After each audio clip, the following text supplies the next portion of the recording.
Hello, everyone. You're listening to Show Talk with Angela Butler. Today, the interview is about the murder of Mr. Willie McCoy. He was murdered in Valley Joe, California. On the phone and on the interview is Mr. David G. Harrison. He is his cousin, older cousin. How are you doing, sir? I'm doing well this morning. And yourself? I'm doing good. I'm doing good, sir. I'm sorry about the loss of your cousin, Mr. Willie McCoy. I know he was killed unjustly. I know it's happened a lot here in America, continuously happening. He was only 20 years old, Mr. Willie McCoy. I know he was a rapper, an inspiring actor, and I know that he was in Taco Bell. I know that he was in the Taco Bell parking lot sleeping. He wasn't doing anything, and they killed him. Right. That happens. You can't even go fall asleep. Mm-hmm. And they have all these excuses slandering him and trying to make it seem like the police had every right to murder him, but they did not. They did not have the right to murder him because he wasn't doing anything. Thank you, sister. I appreciate the platform that you provide, because this is senseless murder, like you just said, and what you've seen. There was no justification for them to even draw a weapon, let alone fire over 60 times into the vehicle. 60 times. Man. Yeah. They said 25 shots. They said 6 cops, 25 shots. But we have videos. See, they still haven't released the autopsy report.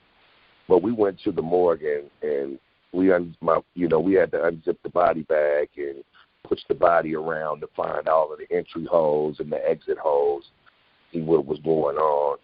And for ourselves, for me, my father, and my cousins, brothers, and we figured it. We estimated, because each of those service revolvers hold 17 shots, 16 with one in the hole. Okay, and 6 of the cops emptied there was 8 police officers altogether there. 5 of them emptied their weapons. I mean, they let everything that was loose in there, all 17. And 1 officer did not empty his weapon, but he shot a few times. So when you estimate 17 times 5, plus we don't know how many, because he didn't empty his weapon that he let loose. We're talking about 50, 40, 50, 60 shots. You know what I'm saying? And to view the body, you couldn't tell how many shots it was, because they Swiss cheese my baby cousin. It was just overkill. And like I said, it did not look like these, from what they did to Little Willie. And mind you, there was not 1 shot fired. And they said that he had a gun on his lap. And, if you look at the video, you'll hear 1 officer say, gun, gun. But no other officers mentions the gun. It's just only this 1 officer. And I don't believe that he had a gun, period, because the first initial call that started this thing off was a call from Taco Bell. Taco Bell called and said, there's this man in the car who's unresponsive. And, he may need help. He's in the Taco Bell drive-thru. People have honked at him. We've knocked on the window and tried to wake him up, and he's not waking up. Now, one time that they mentioned there was a weapon on his lap, and they had the first eye view, and they called 911, not to bring the police out, but it was a wellness call to bring out an ambulance or a fire truck to come bring aid to Willie. But Willie was just exhausted, sleep. He was sleeping. And not 1 ambulance showed up. The fire truck didn't show up. No medics showed up. Only thing showed up was these 8 police officers. And that's when the gun was mentioned. But we never seen a gun. when you look at the video, even when you look at the video from the body cams from the officers, I don't see a gun. No one has seen a gun. But the way that they put these subliminal messages at the bottom of the video when they show it to you, because mind you, they didn't give us all of the raw footage of the video to the family. They made an edit of all of the raw footage and gave us what they want, their version of it, what they wanted us to see, in the world to see. We have yet to receive those raw, because what we're going to see after that is going to enrage a lot of people, a lot of black people predominantly, a lot of poor people, a lot of Latino people are going to be outraged when they see what has been done to their brother. But again, it was a wellness call. They responded. The police came. You hear them calling out the gun. And then you got to understand, Willie never woke up. They said that he woke up, and before they could get their plan into action, Willie never woke up. That part that you hear in the beginning of the video, before the officer at the driver's window starts shooting, he's already been shot before that officer shoots. That noise is actual shooting. He's been shot through the windshield. That's the part you see him coming forward. After he scratches his shoulder in his sleep, he was shot. Okay, so and this is not an isolated incident. There's, you have Rodnell Foster, you have Angel Romero, Mario Woods, Oscar Grant. This list goes on and on and on and on. And I can't remember all the names because I put some of the guys' first names with the last names, and I can't remember them all. But when I watched it, when I know their faces, and when I see the video, I know it, and I know the names. You know yes, what I'm saying? But before this, your family has been targeted. Wasn't there someone else, and most recently a niece of Mr. Willie McCoy? Yeah, my little cousin. Killed out South Valley, Taco Bell in California, that she was tased and arrested by the police. So your family's being targeted. There was something before Mr. Willie McCoy. Oh, yeah, they told us when we left out from watching the video, they said, what's your name? They took our driver's license when we went in to view the video first. And on our departure in the police department, they told us, you guys be safe. And I'm like, what the hell does this mean? What is that supposed to be? I'm angry. Who was on the motorcycle or the bicycle? The guy on the motorcycle was Michael Walton, which is my other little cousin. He's a little older than Willie, but he was the first to be targeted by when the Marine got slammed up. Adrian Burrell, the guy on the motorcycle was my little cousin, is Willie's cousin. Okay. Then 3 days later, they killed Willie. 2 days after, and listen, mind you, all of these officers, they got 3 days off paid leave, and all of the officers that killed Willie, they were back to work before we buried him. So these are the same officers that are intimidating the community and intimidating the families who are speaking out about what's going on. So then Willie's niece, which is my little cousin, Dede, she was riding with her girlfriends in Vallejo. And mind you, being my cousins and my dad, and we all told the kids, stay out of Vallejo. Do not go to Vallejo. She went with her friends, and they were riding around celebrating the birthday, listening to loud music. Police pulled them over, recognized her from city council meeting, pulled her over, snatched her through the window of the car, put their knees in her back. Now, mind you, this girl she's 20 years old. She weighs maybe 110 pounds, if that. These 200-pound officers are putting their knees in her back. They've stun tased her and taking her to jail, and only to drop the charges of resisting arrest. So, I've been pulled over and told by the officer, we know you. You drive trucks. You work over here. This, that, and the other. And they pulled me, and then the next week pulled me over before I get to work, getting to the freeway. It's the same officer to tell me, oh, yeah, I pulled you over before. Oh, yeah, you over here, just this, that, and the other. Boom, boom. Yeah, you pulled me over last week. Here's the paperwork for my car and whatever. So it's a constant thing of intimidation to let people know that if you continue, and they've done this not just to my family, but to other families that are going through the same thing. I know about Mr. Stephon Clark. There have been, within the area, certain areas, there have been like 15 killings. 17. 15 murders. 17 murders. 17. Yeah, that went on within a radius. What is the radius, the mile radius of the killings? Is it just where mostly black people are staying?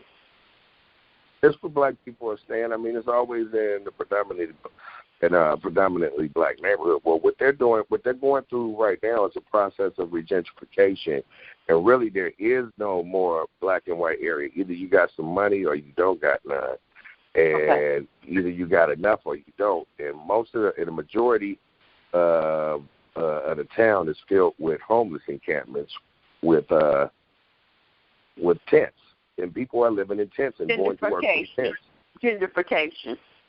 Regentrification. Yeah, it's like the police are purging black people in this country. I think I used that word with you just a little bit earlier. California, yes, sir. I'm glad you mentioned it. I used that word, purging. Yes, sir. I have been talking about gentrification before, but it wasn't like this. It was because they were coming in and buying the houses that had been there in the mostly black neighborhoods for 40, 50, 60 years. Too. Buying up, are the taxes going up so the people cannot pay their taxes? Right, the businesses too. We have no more black businesses. You have no more what, sir? The black businesses too. They bought them all out down here. Like it's all.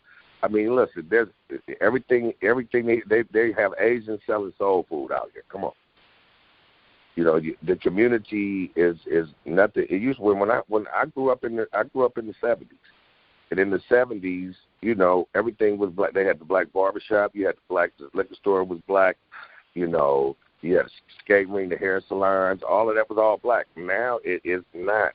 The Indians, the Asians, China. There's a Chinatown in every city, but we don't have anything in this city anymore. We've just become the consumer, and they're getting rid of us. They're purging us, and right up under our noses. And you would never know it because, usually when we hear something about somebody, a young black man got killed, like Mike Brown or Oscar Grant or Trayvon Martin, what we think about is, them guys sagging their pants and doing this and doing that.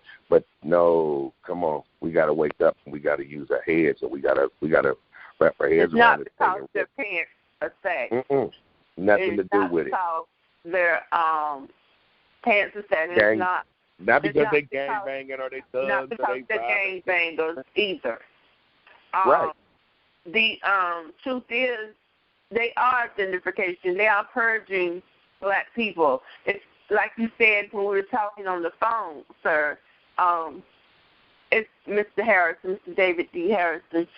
Yes, when we talked, you talked about homelessness, and similar to the Willie Lynch teaching, you kill a black man or a black woman within the community that they live. And like the Willie Lynch teaches, it says this is what will happen to you if you do this or you do that within the community. And there will be no consequence. They started it with drugs, making people terrified of each other because of the laws and drugs. Yep. Drugs did not become a problem in this country until it started to affect the white community. And it was the white people who put the drugs into the black community, or they just turned their heads and didn't never see anything. Right. Now, yeah. I mean, that they're just as culpable, just like the mayor of Vallejo, right? He's just as culpable as the police that did the murder because he hired them. There was a case of a woman and her husband in San Francisco. They owned these 2 big pit bulls, and they lived in a high-rise. Okay, they like to walk their pit bulls without a leash. They were coming home, the dog attacked one of their neighbors and killed the neighbor. Okay, the dogs were put to sleep, and the wife and the husband and the wife, they went to jail because they didn't have a leash on their dogs, and they went to federal prison for a long time for that because they had a involuntary manslaughter for killing this person. For not having the dogs on the leash, that dogs knew that the dogs were vicious and killed these people, right? Well, this same thing applies to the mayor of Vallejo because here he is. These officers that he's hired, he's already admitted that they're at the bottom of the barrel. You know, they weren't wanted on any other forces because their records were so bad, and they already had so many complaints, and they probably had bodies. Some of them had bodies already that they had killed already. And now you hire them and set your dogs loose on the community, right? Now they're running rampant in the community, killing people, and you have nothing to say about it. You know, you don't say. Yes, sir. They are so racist. And the origins of the police were the beginning of the police force was to capture runaway black slaves. So it's not as that was his origins. That was their beginning. And right. Thank you. Speak now on that. It's like Mr. Willie McCoy was killed while sleeping at a Taco Bell. I mean, in the state of California, and it's horrible because, like you said, they're not gangbangers, and it's the same thing in Chicago. It's similar. Okay, let Chicago. Can I say something? I yes, just want sir. to say, because something just came to me, and God is telling me I need to say this to you and your viewers, so your viewers will have a real understanding of what's really going on. Okay. Are you familiar with the Oscar Grant case? The young man that was shot. Well, we're having a unveiling of a mural for him today from 12 o'clock to 2 o'clock today at the Fruitvale BART station where he was murdered by Johannes Messerly Barflees, right? And also naming the street after him. So people will never forget what happened, right? Our people. Well, let me explain something to you. A guy asked me yesterday, said, well, you know, that was an unjustified killing. He said they let him off because he said that he mistook his stun taser for his gun. The whole thing, and this was their argument, right? But the whole thing is that if a man is handcuffed and laid face down on the ground with his hands cuffed behind his back, what are you? There's no reason for you to reach for a taser. He's already under arrest. What do you need your taser for? And he's in handcuffs. You understand? So there was no reason for him to do that. So in Willie's case, Willie is in a car asleep. Now, whether he had a gun, because that hasn't yet to be seen or proven yet. But if say he did, hypothetically speaking, say he had a gun sitting on his lap or on the passenger seat or on his dashboard for that matter, it is not illegal for a person to have a weapon. We have the rights to bear arms. We have the right, okay? How do you know that this man is not a registered gun owner? So why are you drawing your weapon from the gate? You don't know what's going on. You don't know his condition. Only thing you know is that this man, there's a wellness call that went out that the man is unconscious behind the seat. He could have been having a heart attack. You understand? Yes, sir. So why would you come 7 officers pulling out weapons like that? The likely thing, the best thing that they could have, the smartest thing that they could have did was got behind the vehicle,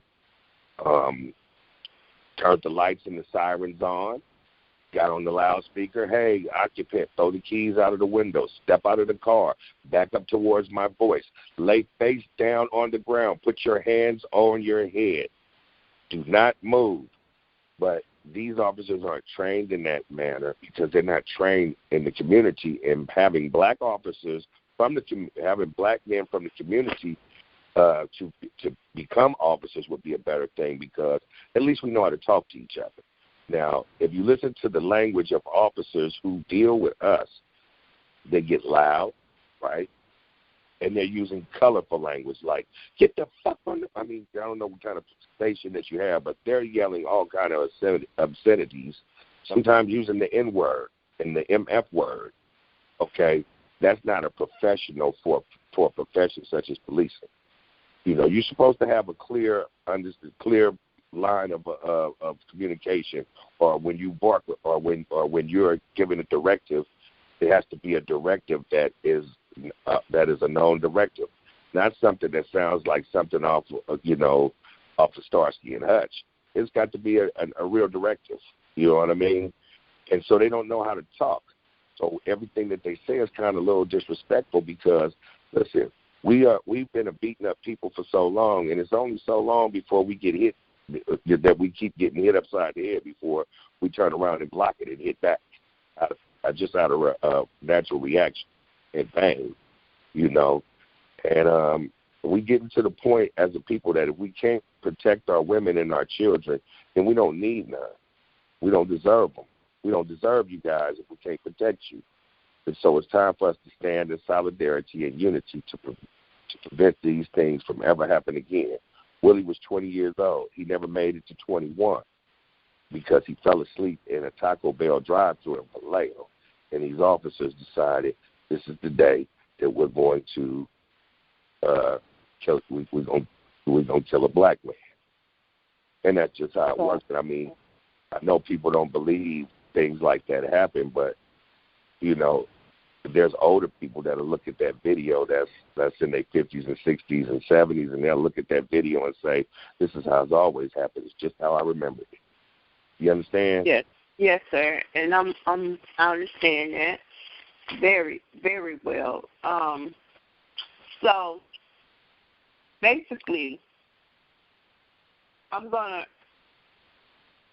put it the way you put gentrification. I did a show on gentrification. Like I said, it was about Ms. Rayford Sloan was on Show Talk with Andrew, and she was talking about gentrification. Hers was that they were moving into the neighborhood and buying houses for $500,000 from black people in communities that had always been black, renovating them. And then the taxes go up and people are being evicted.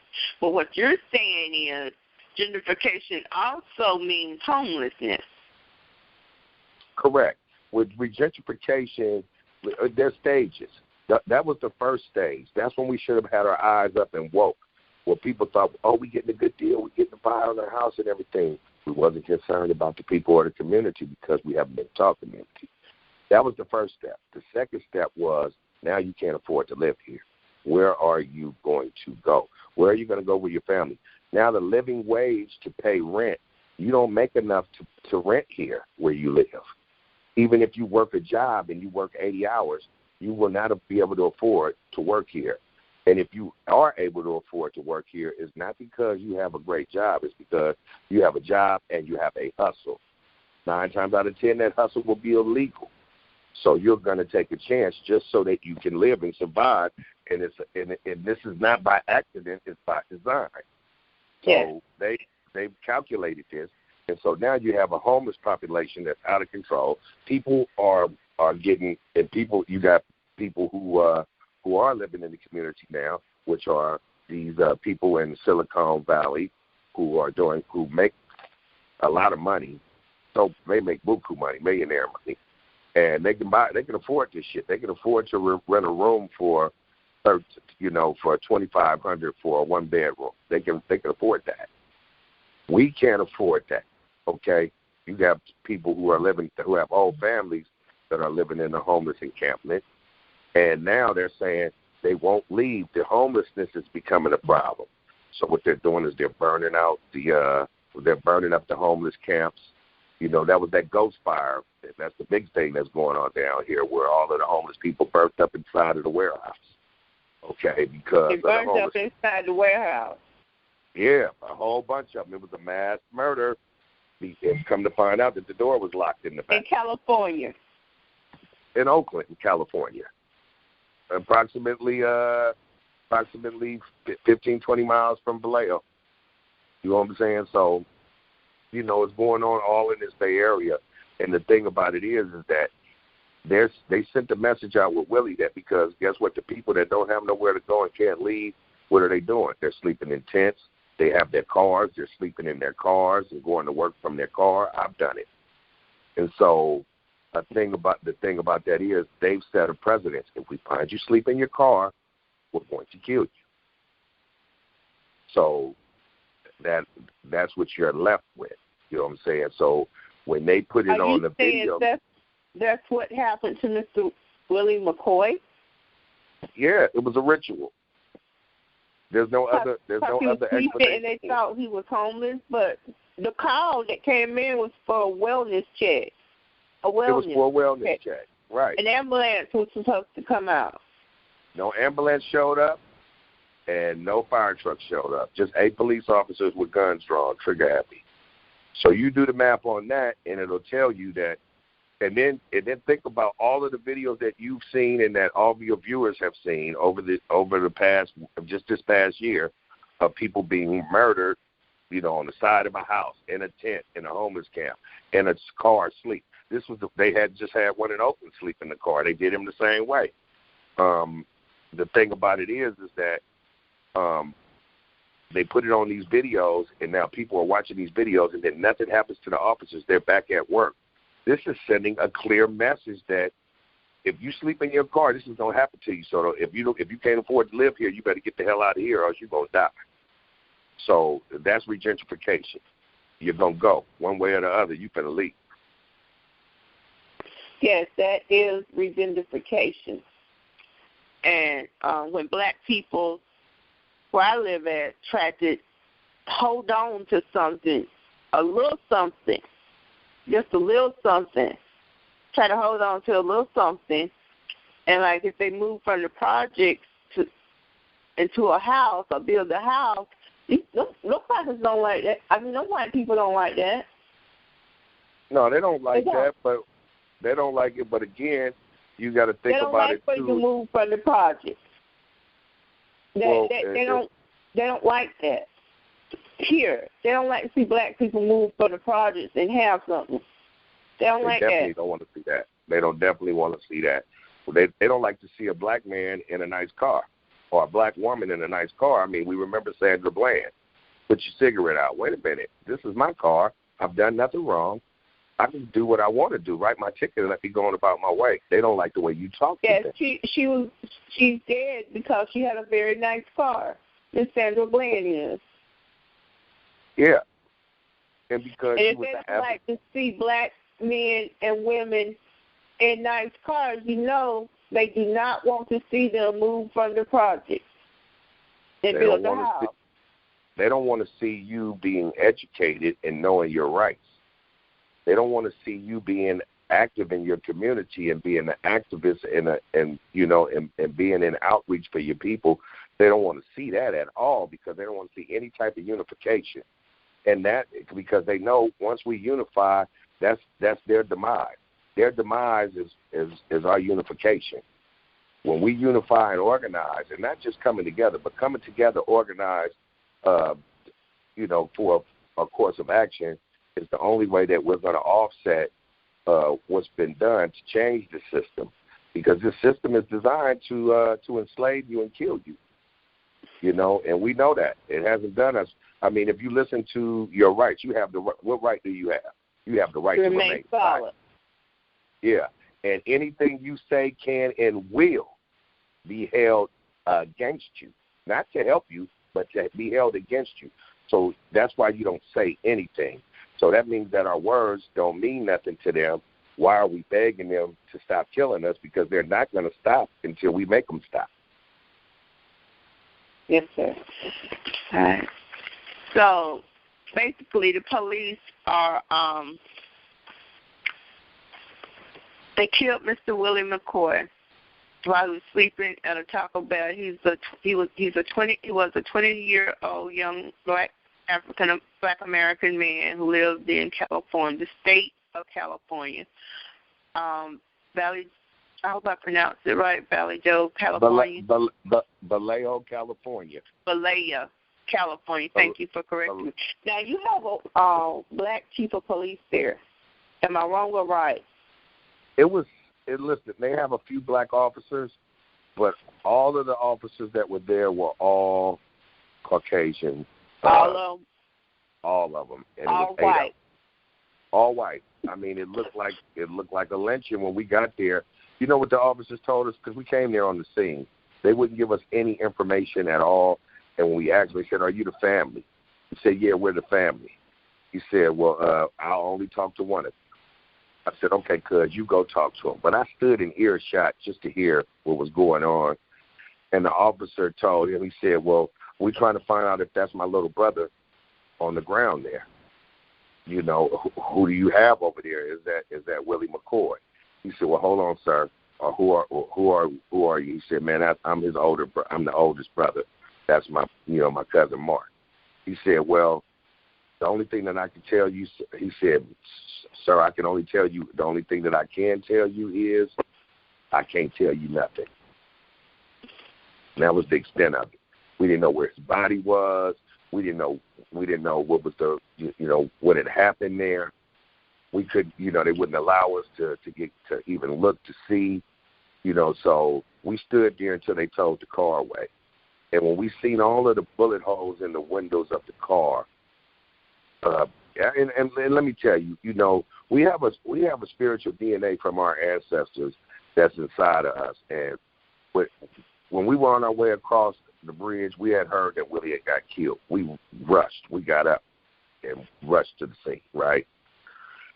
On the way there, my other cousin was there already. He called. He said, "Cuz," I said, "Are you sure that it's him?" He said, "I don't know." And then he called back. He said, "Man, it's him." I said, "Man, we was wondering who did that, who would have did this to little Willie." And then he said, "Man, it's the police. The police did this." So while we ride, and they've also been slandering him. Go ahead and continue to talk, sir, please. So we hung up the phone, and when we hung up the phone, I looked at my cousin and I looked at my dad, and I said, "They executed him." And mind you, this was before any videos had surfaced of what had happened, right? And maybe a couple of days later, the video, independent video showed up, and you couldn't see much, but you could hear the shooting.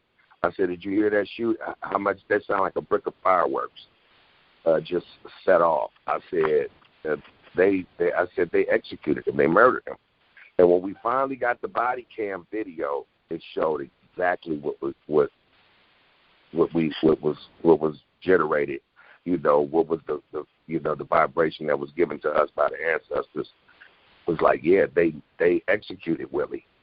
And, Willie cries out to us on a daily basis because it's our people. If we don't stand up right now, like I said, I tell people all the time, I'm not doing this for Lil Willie. Lil Willie is gone. This is in his memory.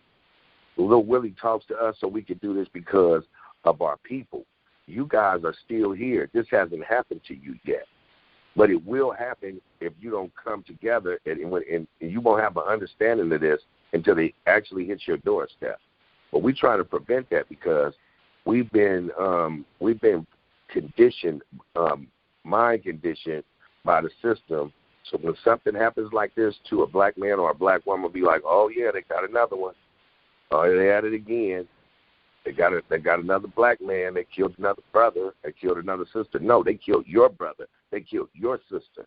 Until you look at it like that, until you look at it like when they do that to them, they're doing it to me. This is my people.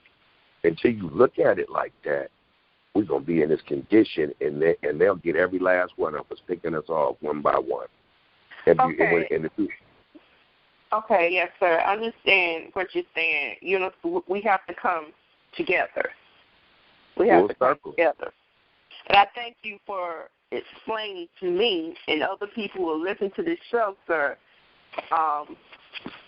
what I didn't understand about gentrification. That's something. It's genocide. Part of gentrification is genocide. Mr. And what Harris, they're doing is they're killing black males, and they're killing black women, and they're killing black children. It's not just the black man anymore. And that's what the message I want to get everybody to understand. They don't care about gender. You know, they don't care if you're a man or a woman. As long as you black and you living in that community that they want to inhabit, because we've always been the builders. We build the culture, we build all of this nice stuff, and then they move us out and they come in and they enjoy it.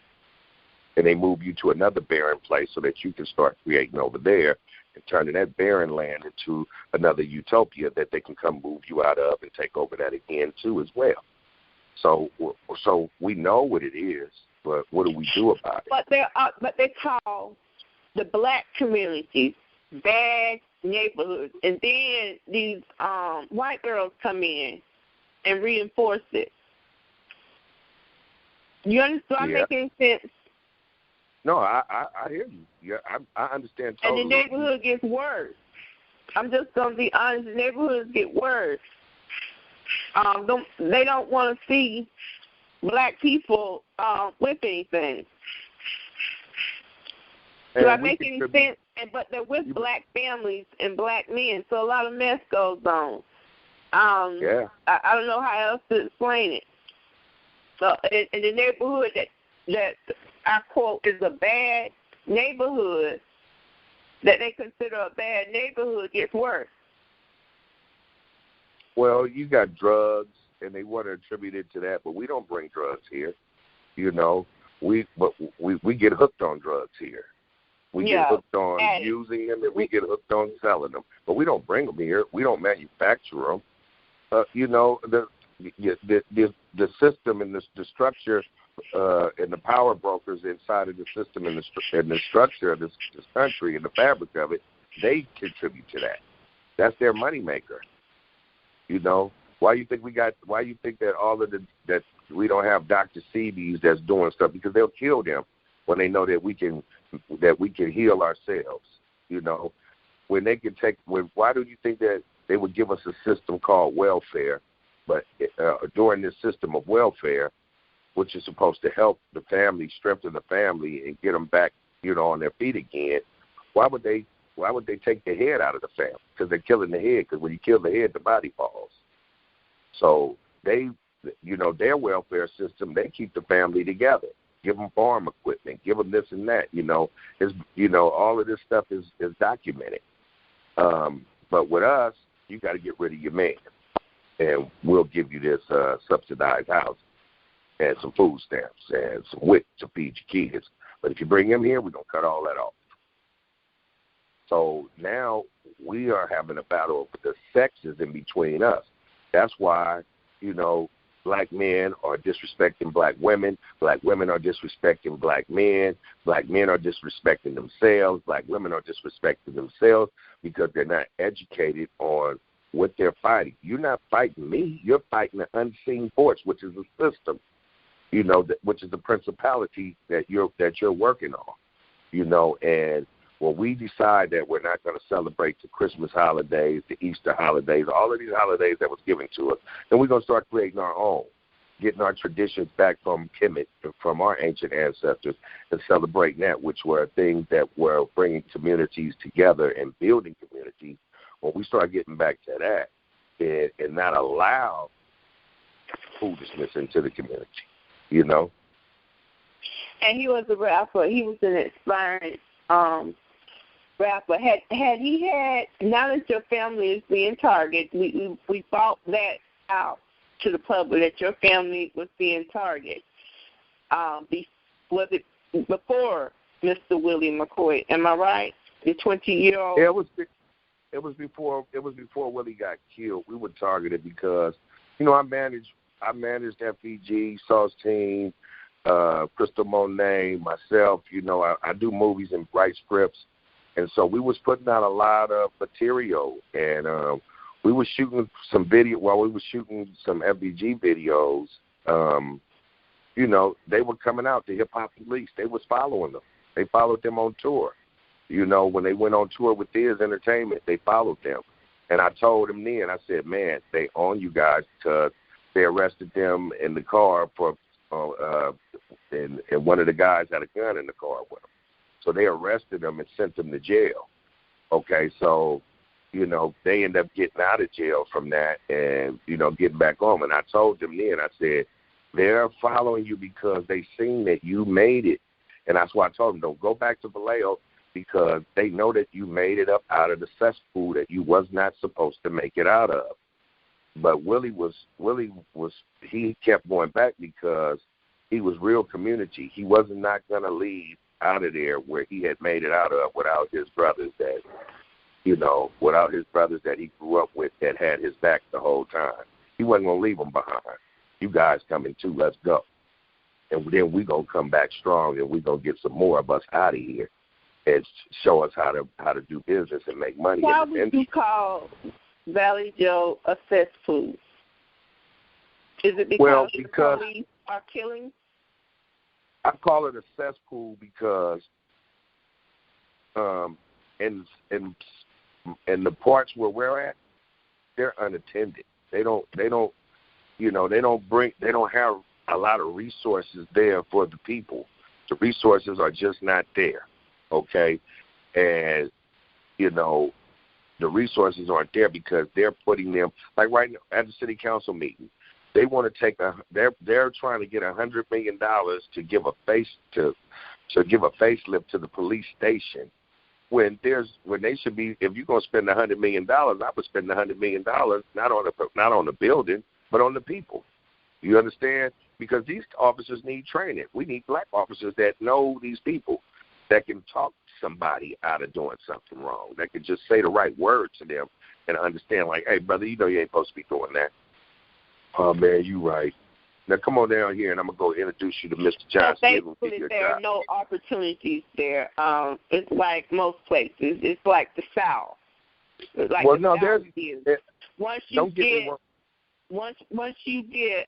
a felony or something, there are no jobs. Well, that too. I mean, you don't even have to not have a felony. You can have a college degree, and there won't be a job for you. What it is that we are in an age now. We're in an innovative age, to where any opportunity that you're going to get, you have to create it for yourself. You want a good job, you got to create. So if you haven't been taught that, because like first Mr. of all, Nipsey Hussle. Right, that's why they killed Nipsey. See, now we're getting somewhere. Thank you. Let's connect the dots. They killed him. No, another black man. He was murdered. Pimp C was murdered the same way. You can't sanction. Anytime that you buck against the system, you are targeted for extermination. Willie was, Nipsey was. Like I said, we can go on and we can list. We'll be here all day trying to list the people who have lost their lives, and people don't even know it today because of the things that they done. Suge Knight is in jail. Tupac has lost his life. Come on. These were people who were trying to spark the mind of these next generations to say, be on guard for what's going to go down. You're going to have to come together because you got to stop hating on each other. We hate on each other too much on social media, and they bank on that. They like, oh, yeah, they hating on each other, so we can get them all now. And, I mean, it's a strategy. It's called a propaganda war is what we're going through. You know what I'm saying? We got gangs. We got Bloods and Crips, and we got Vice Lords and GDs, and we got the gangster. I mean, the gangster disciples, the Vice Lords. We got the Mexican mafia, and all the Serenos and the Norteños. So think about this. Those are our vanguard. Those are really our army that's supposed to police the community when something like this happens. They're supposed to stand for us and make these other police pay. But instead, so are you a member of the Black Panthers? Are you working? Is anyone working with the Black Panthers or the Nation of Islam? Well, the Nation, the FOI and the NOI have been behind us from day one, and we've been with them from day one. So we support the minister, and the minister supports us. As far as the Black Panther Party, I was raised, and my father taught martial arts to the Black Panther Party, the original. Stayed around the corner from Huey Newton. They fought every day. But the thing about it is we were raised under a 10-point platform, my generation. But after they neutralized through COINTELPRO the Black Panther Party for Self-Defense in Oakland, California, they did a campaign for or Huey has put it out like he was a drug addict, and all he was a drug addict, robbing the community and robbing people and killing people. Well, this thing, those type of things are propaganda wars to justify what they're going to do to us. Okay? So now, this new Black Panther Party, they haven't even stepped up. I haven't received a call from them, none of the families have. I've been waiting for it because I don't know about this new Black Panther Party. All I know is about the old vanguard, Ray Brown, Bobby Seale, David Hilliard, Bobby Seale, Huey Newton. I know those guys. You know what I'm saying? I don't know him personally. I had a chance to meet Huey years ago when I was a kid, but and he was a hero to all of the guys that was my age when we was growing up, So that was our Black Panther, like in the movies, the superhero Black Panther. That was our superhero. They killed, murdered him in the street. Guess what they did? Just like Nipsey, they used the black man, just like how they did Tupac. Because Tupac was trying to, what I was just telling you, align all of the gang members together to be the vanguard for the new African party. We don't have anything of our own is the problem. God blesses the child with his own. We have nothing that we own. We're renting, And just like, when you're renting from month to month, you know what I'm saying, you can come next month and say, okay, here's my rent. No, we're not accepting your rent. We don't want it. You got to move. Well, where am I going to go? I don't even got a 30-day notice. You in the tent on the street. Oh, now you out here in the tent on the street, and you like gang, like a hunting gang. But so wait, sir, I'm not trying to be rude or disrespectful to you, but what you call a cesspool is gentrification. In right. so many ways. It's gentrification.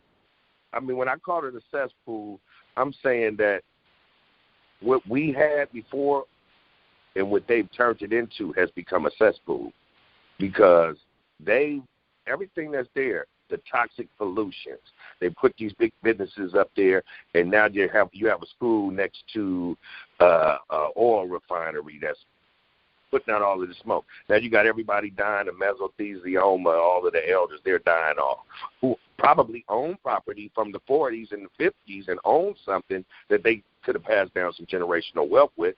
But now these old people are sick.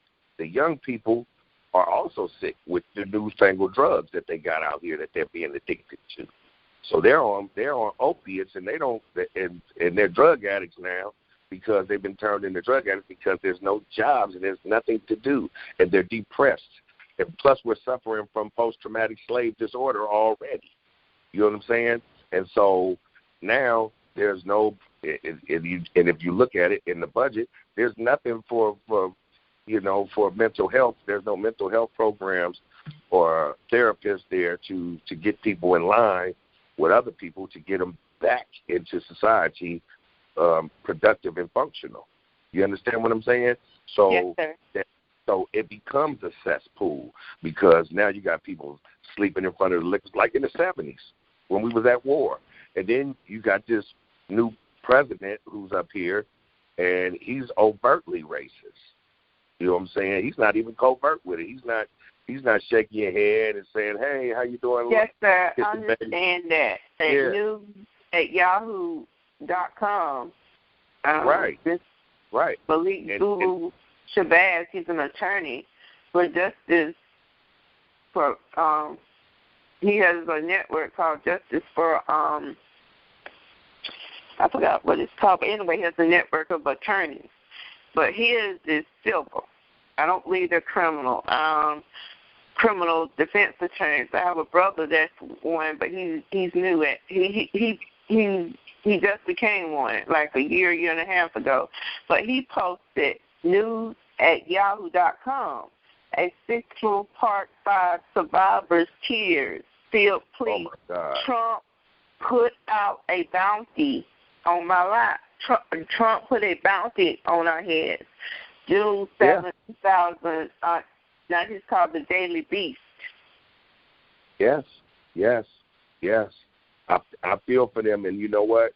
I think we as Black people and Latino people in America, we should all come around that brother to protect them, that whole family.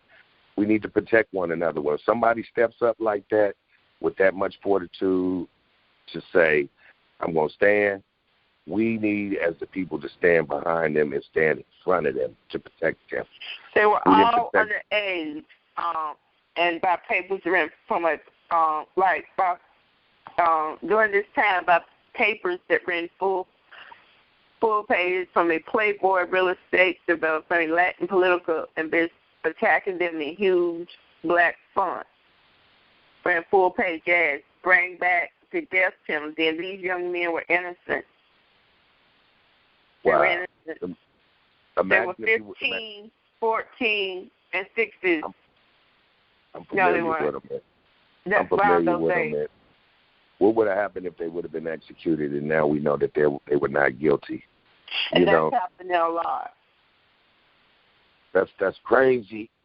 And the prosecutor is taking fire at Ava DuVernay's Netflix series called "The Basket of Lies." They're taking aim at her. Well, in our case, the DOJ has not even come in yet to do an investigation. This is what most people don't know. Can I share this with you? Yes, sir. Go ahead. Most people don't know the process that families go through when something like this happens. The process is this. You think that you're going to get justice because, wow, we got a video with these people out of pocket murdering our loved one, right? That should be enough. No, it's not enough, because they can justify that in so many ways, and they'll justify whatever they do, and there's nothing that you can do about it. Now, we're doing an investigation into this. Who's doing the investigation? The same people who did the murder are doing the investigation. They're investigating themselves. So do you think I'm going to find myself guilty for and send myself to jail? So these things aren't actually civil. They're actually criminal. These are criminal things that are taking place, and we're putting the word civil on it, and there's nothing civil about it. This is all criminal. You understand? I mean, anytime that you target a person who is weaker than you, a person who is unarmed, okay, a person who is not doing anything, and you can pull them over and ask them, what is your name? Give me your ID. Where are you coming from? Where are you going? That is the civil part of it. But when you kill a person, or when you put your hands on and you attack a person, then that is when it becomes criminal. So we're not looking at that. And then in Willie's case, they did a toxicology on him, okay? But guess what? They didn't do a toxicology on the police officers that shot him, and they were all high. Do you understand what I'm saying? Yes, sir. But they had sat there for 15 minutes.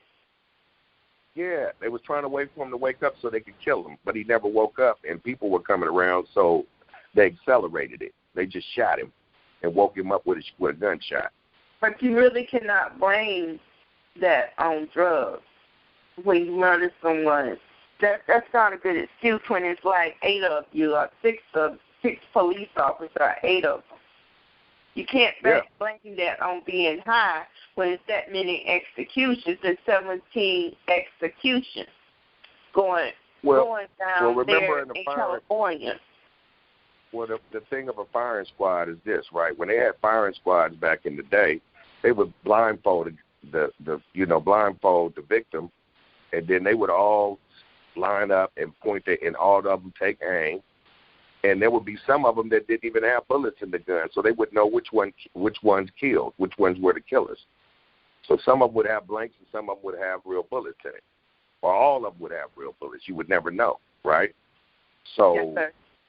So in this situation, these guys, when he said gun, gun, gun, okay, the other guys are already on point because they're following orders. He got a gun. He said he had a gun, then he got a gun. You know what I'm saying? And then there's these other officers that were just caught in Boston. They're robbing and stealing. They went to jail. They was robbing and killing people. They was riding around with toy guns in their car to kill people and throw it on them. So these aren't isolated incidents. They're all over the United States. It's happening right now. And, it's happening everywhere. It's happening everywhere. It's happening everywhere. If it hasn't happened to a town or a city like that, just keep living. It's happening. The modern day lynchings and murders are happening. Blame it on drugs. There were 6 or 8 police officers. All of them went high. So I'm not going to let the excuse of drug use be an excuse for them to murder people. Well, no, what I'm saying is this. Why would you do a drug toxicology on a dead man? He's dead. Okay? He never fired one shot. So that's slandering him. That's slandering him. Making him somehow look guilty or something. They did that with Mr. Little 17-year-old Trayvon Martin in Florida. And they not did only a toxicology report on a dead man. That's propaganda. Saying you're on drugs, you got drugs in your system, so it's okay to kill you. That's systemic racism. Why do you do, like you said, why do you do a toxicology report on a dead man? On a dead man. Well, and here's the thing. It's not like Willie was on PCP, irate, jumping around, causing them with exuberating superhuman strength. It wasn't that type of situation. He was asleep. He never woke up. They killed a sleeping man. So here's the thing. The other part of it is why the officers are on drugs. Listen, I drive trucks. If I have an accident, they're going to test me. If you work in a warehouse and you wreck on the forklift, or you have an accident on a forklift, or you just hurt yourself on the job, they're going to go give you a toxicology, right? That's the first thing they do. Why is it that police officers have civilians' lives in their hands, life and death they hold in their hands, but you're not being tested to see if you're high on the job? Yeah, right. That's what I'm saying too. They're not testing the cops, but they're testing the dead black people to see if they're high on drugs, and that makes no sense. That's ludicrous. I call that propaganda. The first thing they say is they're on drugs. They were on drugs. They're on drugs. But they're dead. Right. Why not test the police officer also, like you said with Miss Sandra Bland? We all know it was because she had a very nice car. A very nice car. She did because of a very nice car. A young black woman is. Right, and not to mention that she was targeted. She was targeted not just because of the car, but because they knew who she was, because she was very vocal in advocacy for her people and against police brutality and against the regentrification. And she was talking and speaking very, very candidly about that on, she had a talk show and everything, that a webcast. So they murdered her. So Miss Sandra was murdered. Well, I must not be big enough to be murdered, because this is what I do also. Right, and guess what, sister?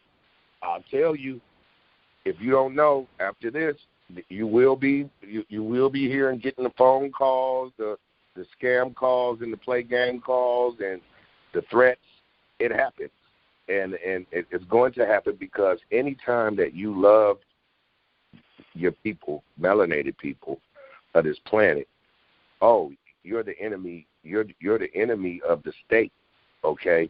And they will come down on you. And until we are willing to succeed united, we stand, divided, we fall. We have to unite. We have to unite against the powers in the high place. We don't battle flesh and blood, right?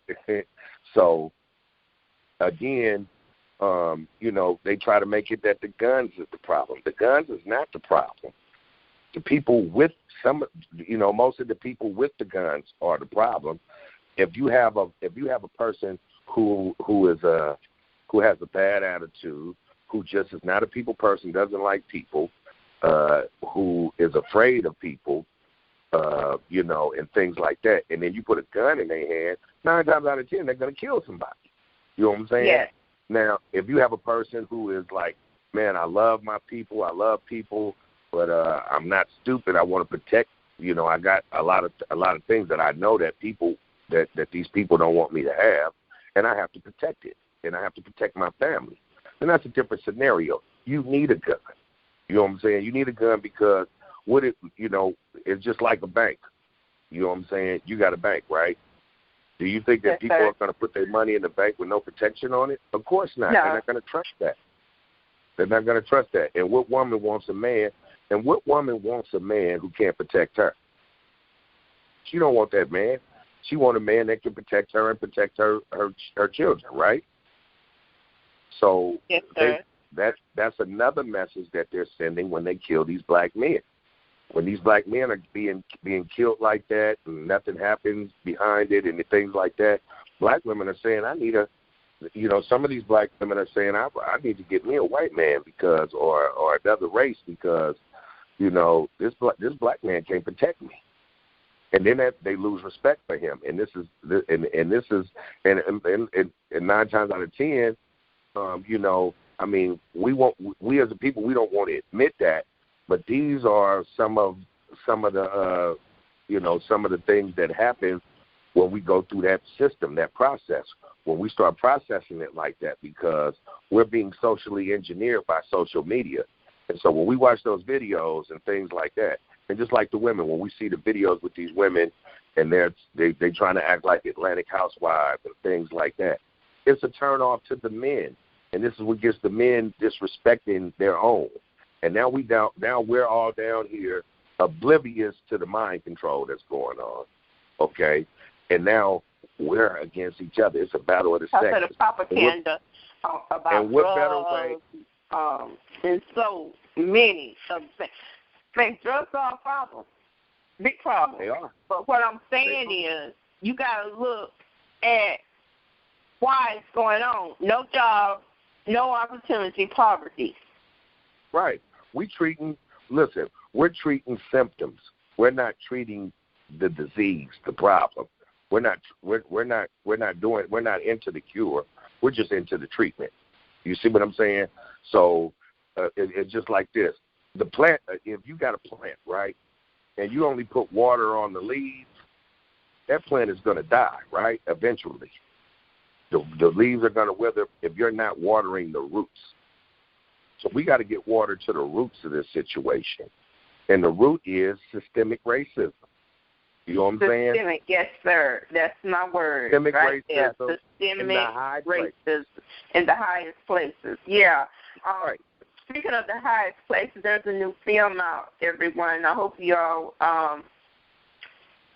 take the time to go see it. This was written in Los Angeles, California, wrote this article. It's by Tarpley.Hit at thedailybeast.com. The Daily Beast published this on June 7th, 2019, 10:09 at Yahoo News. They wrote that the Central Park, saying that the current president had put a bounty out on their head. He took out an ad in a newspaper. They called them the Central Park 5, but they don't like that. In turn, they were like,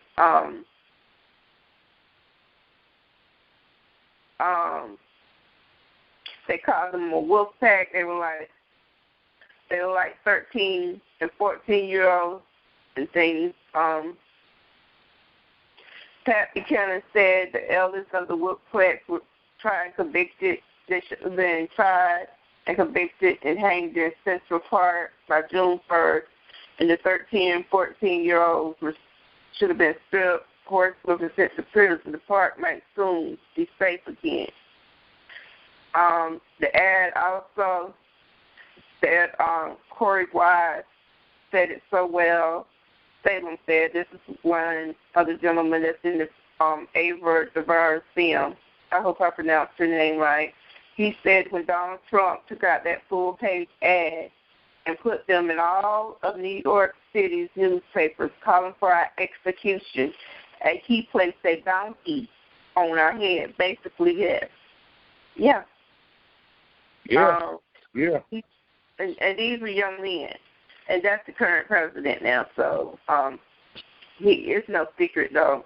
This happened in 1989, in Central Park, 1989. They want the Donald Trump put in, they never wrote allegedly. The tabloids did not. They printed their legal names, so all 5 were underage. They printed their legal names, all 5 were underage. They gave their addresses, and they ran full-page ads from a brand the death penalty back, and the real estate developer was the current sitting president, Mr. Donald Trump. So, he's racist. So, okay, so let me say this too regarding that, right? Yes, sir. When you look at when someone speaks out and from the high places, a bounty like that is placed, or even just subliminally put out there that something should be done to these people, right? This is something is what they're doing. They're rallying all of the races together at one point now. And what they're doing is they're giving them jobs. Do you know with Johannes Meserly, the one that murdered Oscar Grant, they convicted him. But his sentence was he did like 6 months and did 4 months in lockup and did a year probation, and he's somewhere else with another police job in another state. Yes, sir. I just want to point out something about Mr. 20-year-old Willie McCoy that was killed in February of 2019. It's saying that the same Valley Grove officer who shot and killed Willie McCoy killed an unarmed man fleeing on by video. So his name is Ryan McMahon, stayed on the force after shooting Ronald Foster, a 33-year-old father who police said was riding his bike. That's what I was telling you about, Ronald Foster. Yeah. When you see that video, you're going to be even more appalled. Because they beat him with I watched the video. I'm very close. Their family is my family. I watched them. They beat him with a flashlight, and he had dents in his head from being beat with the flashlight. He was trying to prevent himself from being hit from the flashlight covering up. He was running away. They already knocked him off of his bicycle. They were only pulling him over because he had a malfunctioning reflector on his bicycle. It's what they plagued, right? But if you watch the video, they followed him for blocks while he was riding his bicycle.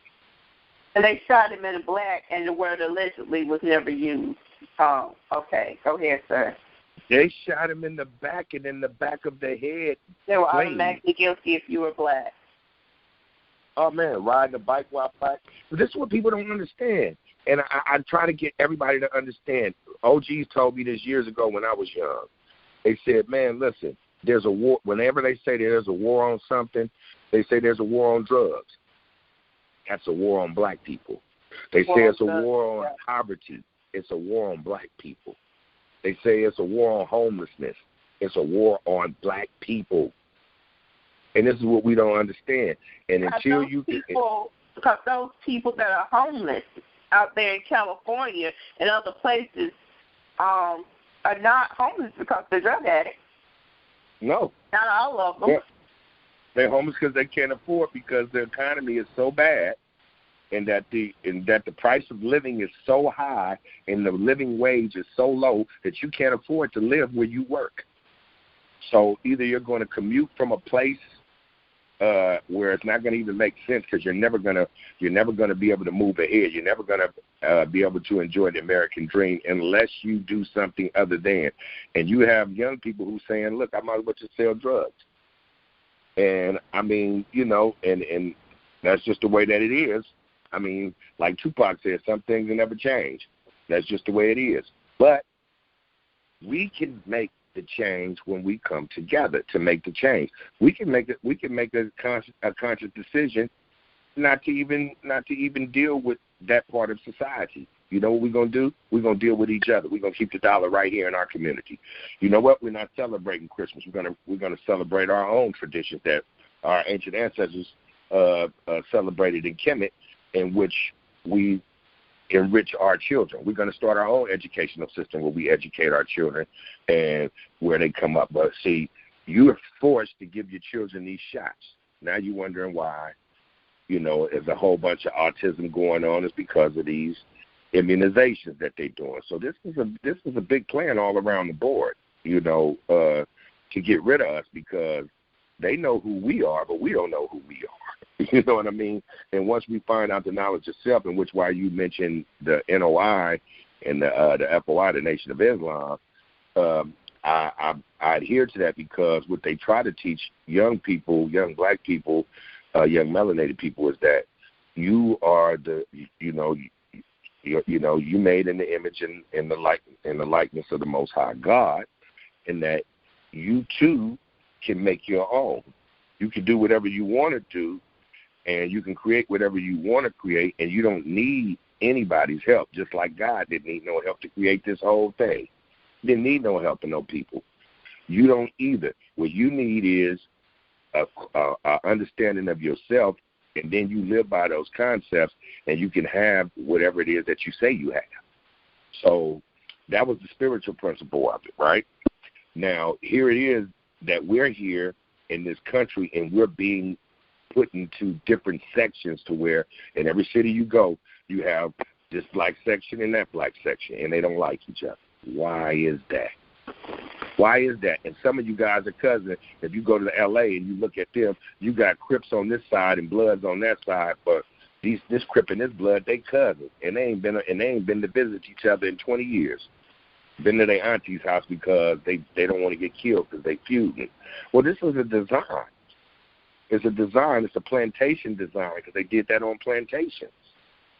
So once we start studying that history and understanding that we can offset it by just not indulging, we don't want to be a part of that game. Let's start our own game up. But, just like when we had the Negro Leagues, once we integrated, we gave up the Negro Leagues, and guess what? Now all of the top teams that that's got all of this franchising going on, who's their top players? Who's their franchise players? They're all black men. Yes, sir. That is true. We kept to myself and had our own ticket sales. We gave up the black motels. Now we ain't got no place to stay, and they won't let us stay in their motels. Hello? No, they won't let us stay in their motels. You have to have they don't want black people staying. No, that's why in some places there is homelessness. It's not because of drugs. They may have just lost a job. And some people are one paycheck away from being homeless also. So, talk about it. We talked on the phone. You compared it to a ritual that's did by police officers. Now, I know there's still going to be a need for police officers.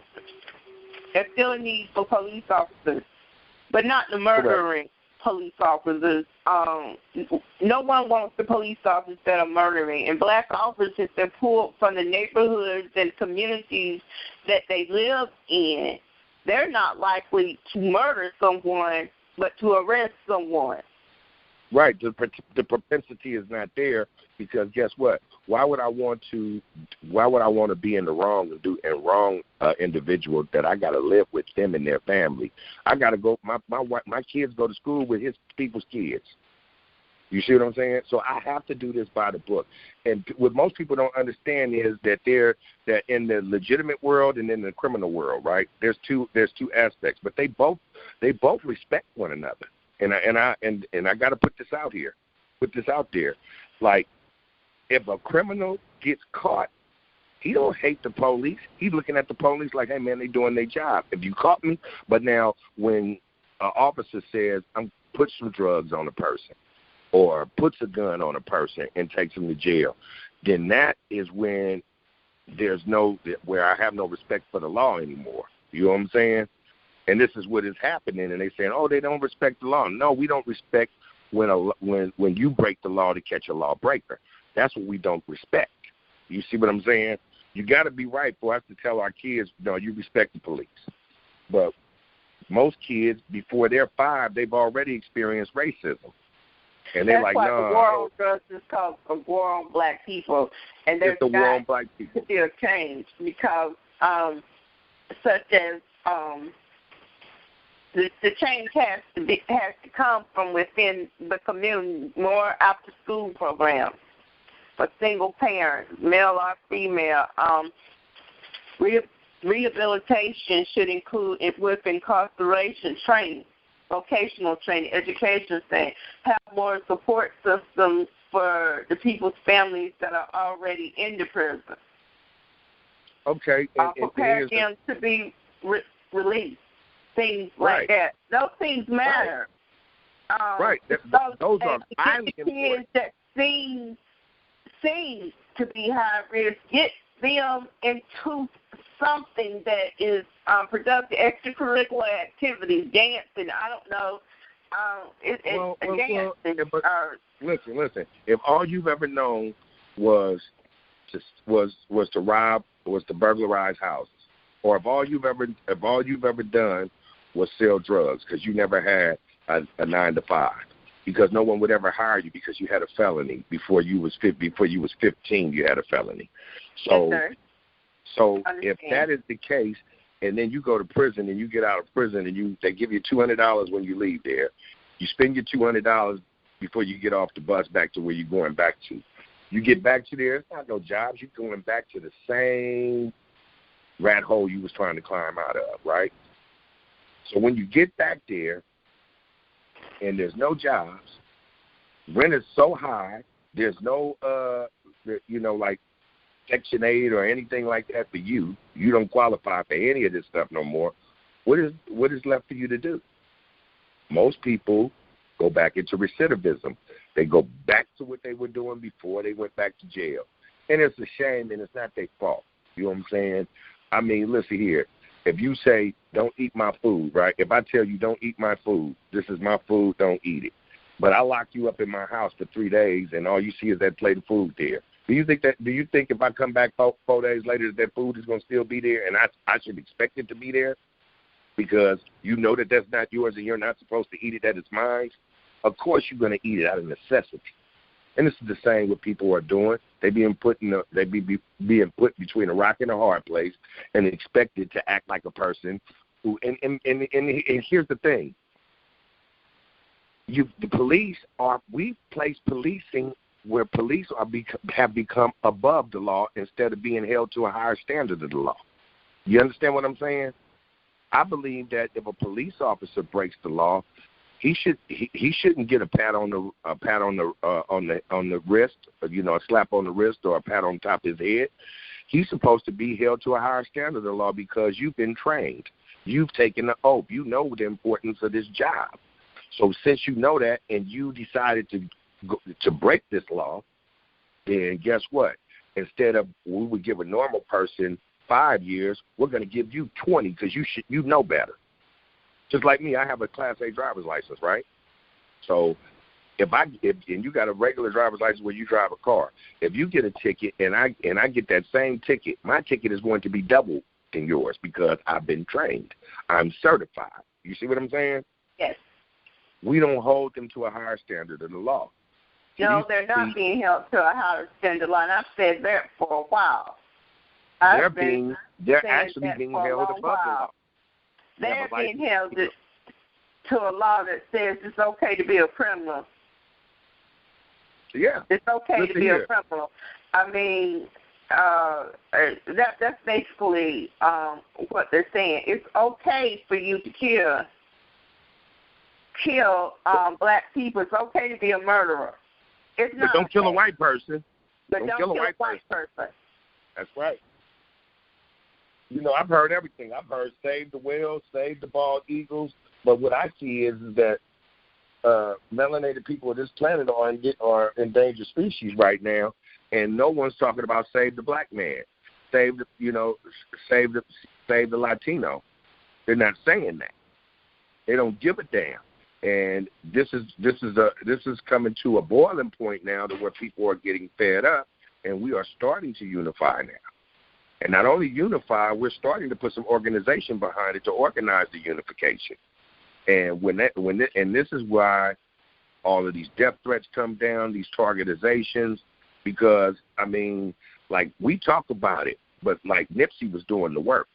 He was about to go meet with the police department the day before he was murdered. You understand what I'm saying? Yes, sir. So these are things that are happening, and I'm glad that you have your talk show, sister, because, you know, you can get stuff out to the community a lot faster than just word of mouth and walking around. Yes, sir. But the thing about that is I don't have a lot of promotion and marketing dollars. I don't have a lot of promotion or marketing dollars to get the show out there like I'd like to, like for people like you. Hold on just a second, sister. I don't mean to interrupt. I got hold on just a second, please. Brother Mustafa. Yes, sir. Jalallahu. Yes, sir. How you doing? I'm on a television program that you just chimed into, brother, and I'm glad that you called in because your sister is in Alabama. Excuse me, sister, what's your name again? Angela Butler, and you're on Show Talk with Angela Butler. So who am I talking to? Oh, you speaking to Ansel Muhammad in Oakland, California. This is one of the brothers, sister, that I was telling you about. Oh, hi. How are you, sir? I'm doing well. Yourself? I'm doing okay. We were just talking about Lil Willie and talking about all of the victims down here, and she's calling from over down south. So. Oh yes, sir. So I was telling about how the nation.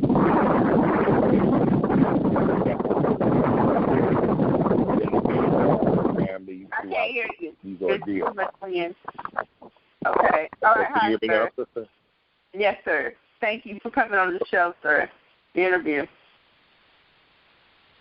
So, Brother Mustafa, can you just tell her a little bit about what's been going on inside these city council meetings?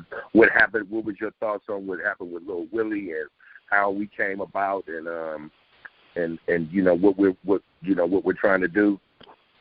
Oh yes, sir. Yeah. Well, first thing that I think that us as black people have to realize is that we're in a war. And one of the sciences that the Honorable Elijah Muhammad taught us that the white man vowed he would never teach us after coming out of slavery is the science of warfare. We know how to fight their wars real good, even better than them. However, when it comes to defending our own self and our lives, for some reason, it seems like we get stuck on stupid, so to speak, and don't know how to defend ourselves real good. So I think that when we realize that we are at war with these people and that they're not accidentally all over the United States killing us and then getting off because we're expecting criminals to convict criminals. Because it's a criminal justice system that's designed by criminals, and then they turning around and committing crimes and letting each other off. So that's what's been a repeated thing. Now, to specifically answer the question in regards to what happened to Willie. The man was asleep in his car. Okay, it was supposedly supposed to be something, a weapon in the car or whatever. However, he was asleep for several hours. They were outside the car, powwowing, so to speak, discussing what they were going to do when he woke up or whatever the case may be. And they woke him out of his sleep, and he was never fully conscious. And they said, police, so. And I'm talking about, even right after they got the words out their mouth, they immediately started shooting him. So he didn't never really fully come into consciousness as to what was going on. And when we came to some new realization is that when it looked like that he's coming to, he's not coming to. He's actually being shot from the front before the shots go off. That's why they slow motion and you hear a whole bunch of noise in the front of the video. Okay. New stuff. And now we've also seen the bullet hole in the windshield before the actual shooting starts. So, yes, sir. This was an assassination, an execution by firing squad. And so, with the brother Mustafa and the Ansars and the NOI and the FOI, they've come and they've taken. They just, man, listen. They've wrapped themselves around their people, man, and they the only ones. And the minister, if we listen to the minister has been foretelling this and telling us and warning us that this day was coming a long time ago. And now it's finally at our doorstep, okay? And now that it's at our doorstep, we still have people who are still asleep and they're not woke. And it's up to us. How's my brother? Hold on. Hey, look who I walked up on Torrance. I'm talking. Yes, sir. Okay, sir. Okay. Yes, sister. Yes, sir. Mr. David D. Harris.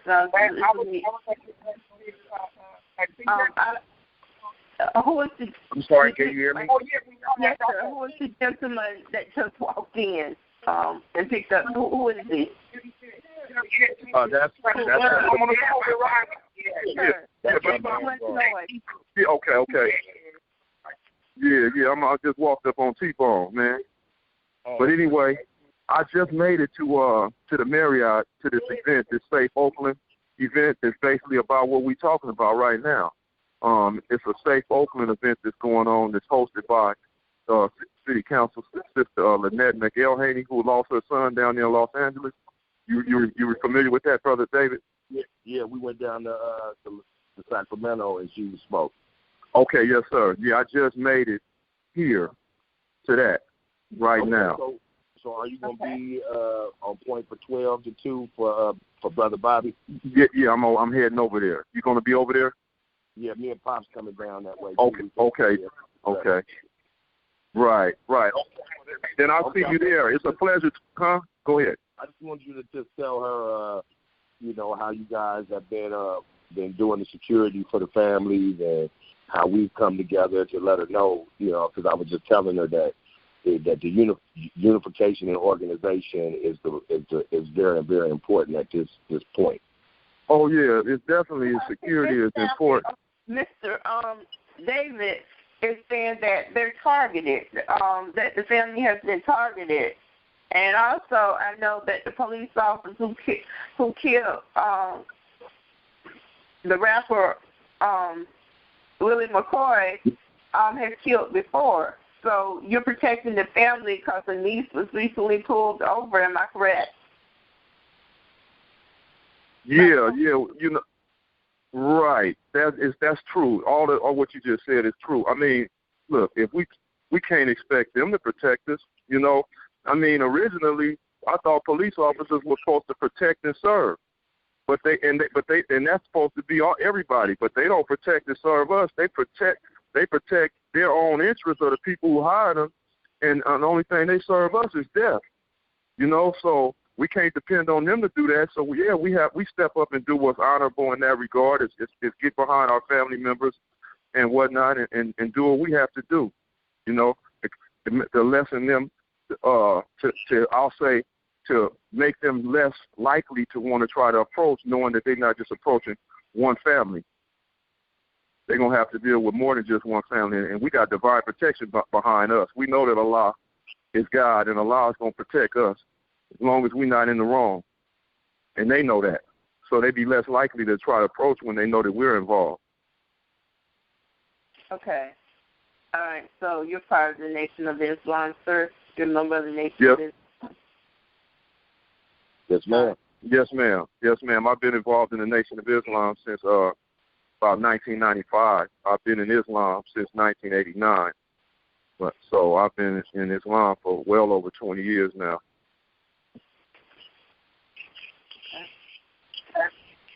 We just can't afford to take the turn of the cheek approach no more and just keep crying and holding vigils and all that kind of stuff. That's not going to bring nobody back.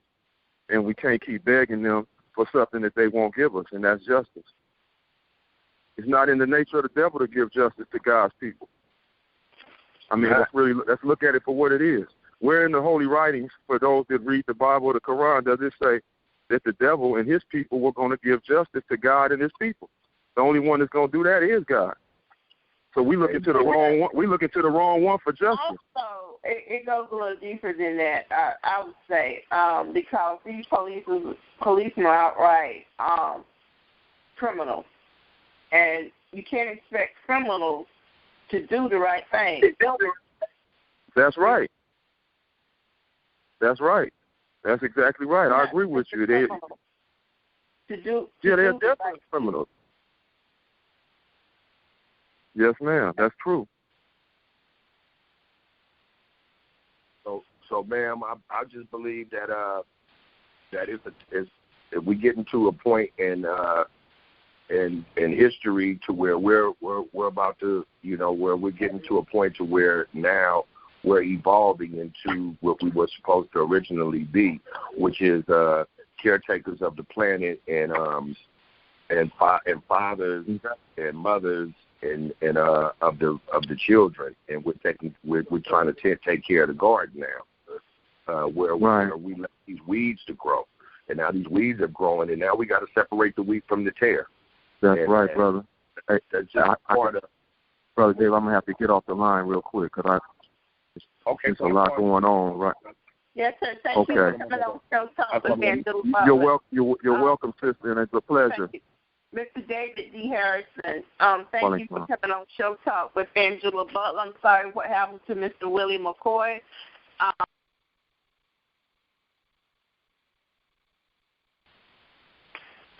The propaganda is not true. They're saying it's drugs, it's this and that, but no one is checking the blood of the police officer to see if they're high or not. So that's a problem for me. The police need to find out if they're high or not, are drinking, not necessarily that's going to be found. But testing a dead man doesn't make any sense to me. That's more propaganda to credit him, as far as I'm concerned. And it's used all across America. It's used all across America. They're prosecuting people like Bill Cosby. You know what I'm saying? That have advocated for education for black people, who have done all of these great works, and now they're coming back 30 years later to destroy his legacy and put him out of commission to where he can't. In this time, he can't contribute to a movement like this. So we're being immobilized and murdered. You know what I'm saying? Because we have so many influential black people who have platforms. We have black people who have billions of dollars, like Oprah Winfrey, and But where are these people to step up to say, "Hey, listen"? They have. Oprah just recently did the film how they feel was able to run about the Central Park 5. And the Central Park 5 is telling their story here on Yahoo with the Daily Beast, and it's showing the Central Park 5 how Mr. Donald Trump, who's a real estate investor at that time and considered a playboy, so to speak, had put out for the execution. He took out ads in a bunch of New York City newspapers, saying that they shouldn't even be alive because, they were like 13, 14, 15 years old and couldn't find out they didn't kill anyone. Right. Young people didn't. So, it's horrible. Well, I have an elder, a brother. His name is Wendell L. Alameen, right? He just did 27 years, and DNA cleared him of a crime that he never committed, and now he's coming out 27 years later. Yeah, he came out 27 years later, trying to build a life, And this is what we do. We're full of reset and people being murdered, and nothing's happening to the murderers. So our stance is this: if the law does not apply to everybody, then the law applies to nobody. That's right. That is correct, sir. And I'm going to end the show with that. I'm going to end Show Talk with Angela Butler on that note. Thank you for coming on Show Talk with Angela Butler, talking about your cousin, Mr. Willie McCoy. I pray that the family comes through this and that more black people unite in this country, because that's the only thing that's going to make a difference. But there's so much distrust. Some people are scared of being raped. Some people are scared of being molested. But something has to give. Something's got to deal with the root. And the root is there's not enough black police officers. Like we're not enough black police officers in Ferguson, Missouri. The population percentages were mostly black people. But yet the police force suffered scattering of a few officers that were black. Michael Brown Jr., Chicago, Illinois, is experiencing the same thing. In the Chicago Tribune, they're talking about not having enough black police officers because they're murdering there. Gangbangers are being blamed for it. The drugs are being blamed for it. Like, they finally got some concrete proof that this is going on in a mostly white police department in Chicago, Illinois, and I suspect, I know that it's like that all across America with police officers.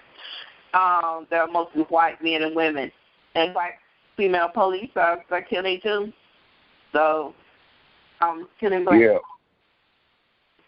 they are. And one more thing before I get off, I just wanted to leave a message to all young black people across the United States, and matter of fact, across the world, because this is a universal message. First thing we have to do in this fight is stop killing each other. We can no longer backbite one another, talk behind our back, have these frivolous arguments, have these jealousies amongst one another. We have to fast from that. We have to fast from that part of society down and remove ourselves from it. We have to love one another like we love ourselves. What you want for you have to want for your brother or your sister, what you want for yourself. This is the key to first get us in position to fight that power. That's a very, very powerful power that we're going to be fighting. So you got to understand, young people, if you get mad and you kill something that looks like you, you're killing yourself, because that is your potential helpmate, a person to help you, and you're killing it. And we got to stop it. And when you kill that person, you're killing yourself.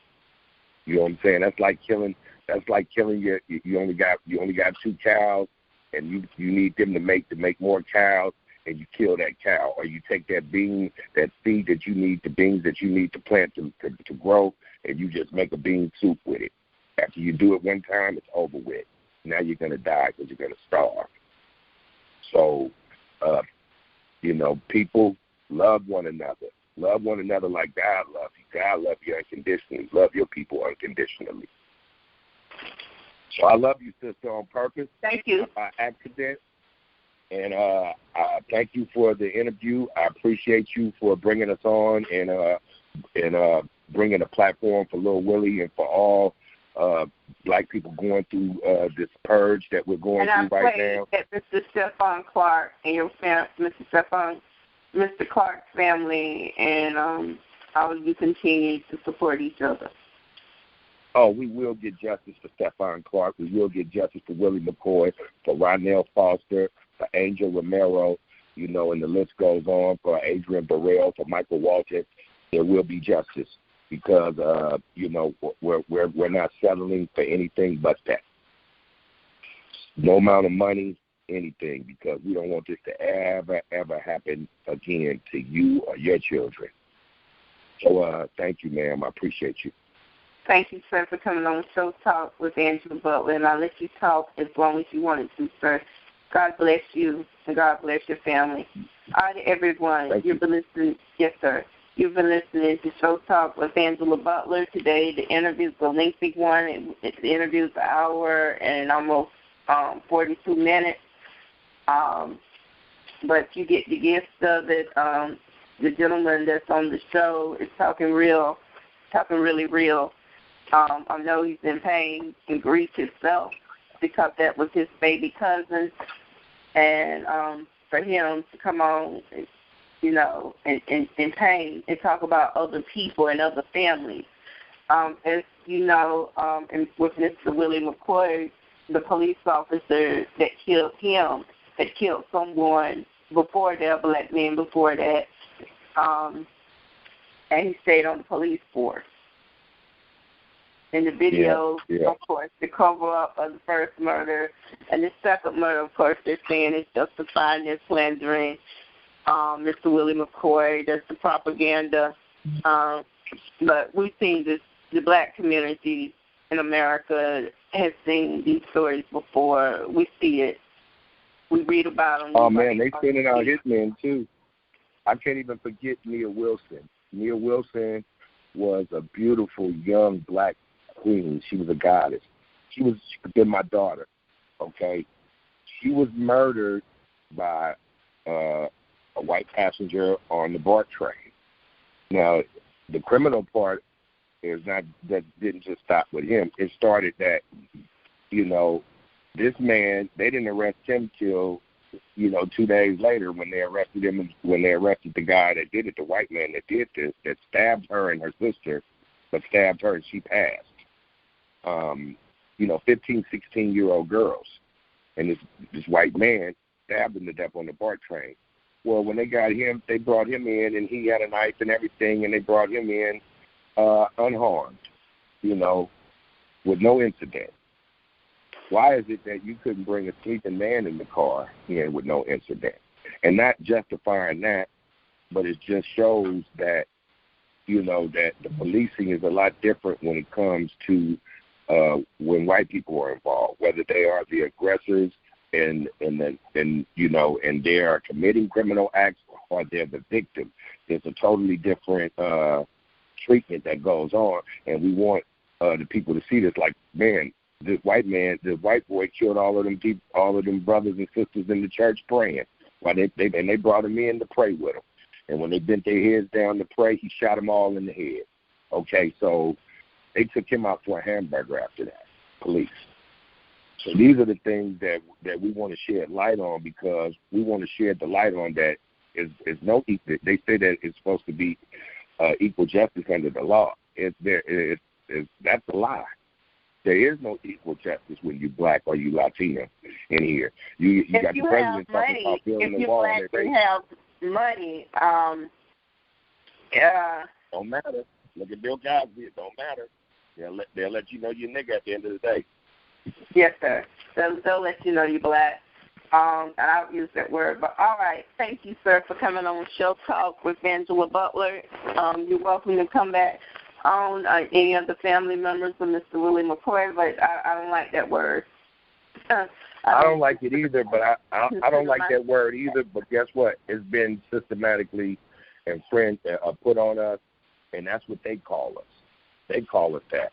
And because they call us that, and it sounds crazy coming up off of the tongue, but here's the thing. They call us that. The police call us that. When they pulling you over. They kill you. I saw that with Mr. Alton Sterling, the video on Mr. Alton Sterling, racist names. Yeah, they call us N-word before they kill us. There's no training because they could use, you're supposed to be articulate if you're in your profession. And you're supposed to use the language of your profession, and you're supposed to be versed in the language, right? Well, yes, sir. They're not versed in the language as police officers in policing. They're not coming to you and saying, driver, take your keys out of the ignition. It's just that. They're cussing at you. They're using obscenity. The police are using obscenity, violence, calling people the N-word. They're not coming to black people who they pull over and saying, show me your driver's license or this and that. They are calling N-words, ML. So they use that word for Bill Cosby. Profanity, insulting them, degrading is what they're doing now. They're going to say that not all police officers like this. That is true because I have police officers in my family who one was even a former chief of police, and no one's ever murdered under his watch, and he didn't either. Man. So what I'm saying is basically, not only do we need more black police officers, we also need more black judges and more black lawyers. Oh my God! Speak.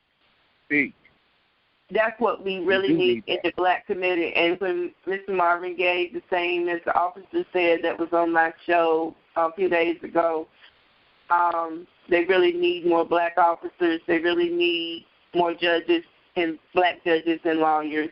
He said becoming a black police officer, they make it very, very hard because this gentleman worked in New York and in Georgia.